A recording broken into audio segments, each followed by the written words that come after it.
It's been almost 2 years since I reviewed the COROS Vertix 2, and while the newly released Vertix 2S only boasts a few improvements in terms of its hardware, it's really the 2 years of accumulated updates that feels the most notable. So let's dig into all of it, and if you want to stay up to date with the latest in fitness tech, or just appreciate unbiased reviews that get right to the point without wasting your time, then make sure to like and subscribe to connect the watts. Okay, so there's really just a few differences when you compare the COROS Vertix 2S when compared to its predecessor. The most obvious which are the new colors, as the Vertix 2S comes in what they call space, moon, and earth colors. Here, I have to say, I do really like the look of these, especially having this titanium in this blue. It just looks really good. Another less obvious but overall much bigger difference is that the COROS Vertix 2S comes with an upgraded heart rate sensor featuring 5 LEDs and 4 photodetectors. And this is actually a very large improvement. You know, one of the issues that I had with the original Vertix 2S was that I felt like the heart rate accuracy wasn't always consistent, at least when compared to other premium sports watches at the time.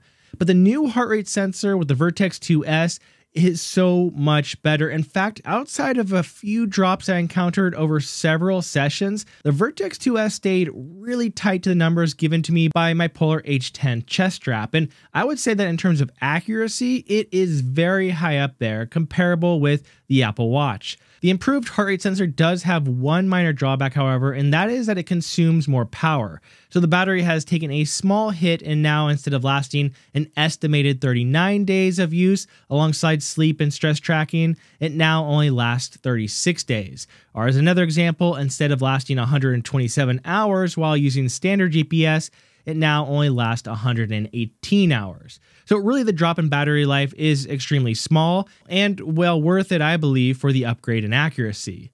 And this battery life is really the big wow factor here. I mean, compare the 36 days of battery of the Vertix 2S with the 2 days of battery life you get with the Apple Watch Ultra. I mean, the only watch that I reviewed that really has a comparable battery is the Garmin Enduro 2, which costs around 50% more. Now, in order to get that big battery life, COROS does still go with a memory and pixel display, which with this display, while it looks super clear and bright while outdoors, looks a lot less impressive while indoors.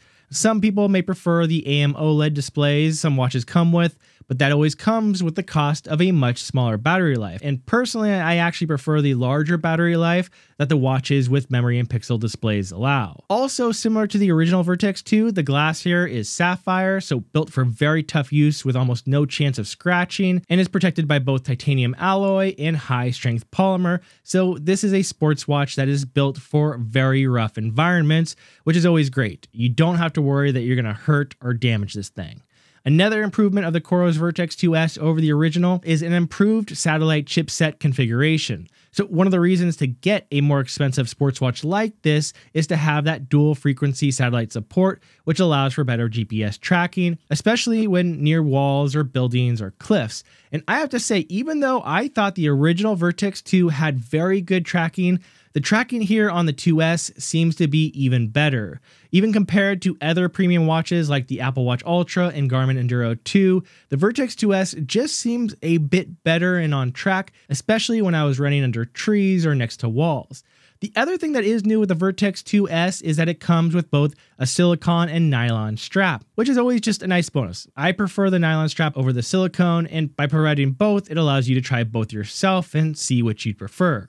And then, as I mentioned at the beginning of the video, I do want to cover some of the other improvements that have come through updates over the past 2 years, because it's these updates that have really made a huge difference and solve a lot of the issues that I originally had when I reviewed the original Vertix 2. The largest upgrade, at least in my opinion, is with the navigation. So originally with the Vertix 2, while it would provide basic breadcrumb navigation, it wasn't as nice a system as what Garmin has, which is that turn-by-turn navigation. But now that is no longer the case, so COROS now has a really good navigation setup with both turn-by-turn navigation as well as notifications if you get off track, rerouting, and more, all of which is offline, so you don't need to have your phone or an internet connection, so very solid navigation system now. Another small complaint I had originally was that even though you could track your HRV or heart rate variability manually, there was no overnight automatically tracked HRV, which I know for many people is what they prefer in order to help understand the recovery. So again, this is something that was updated at some point and now is tracked automatically whenever you wear the Vertix 2 at night alongside your sleep.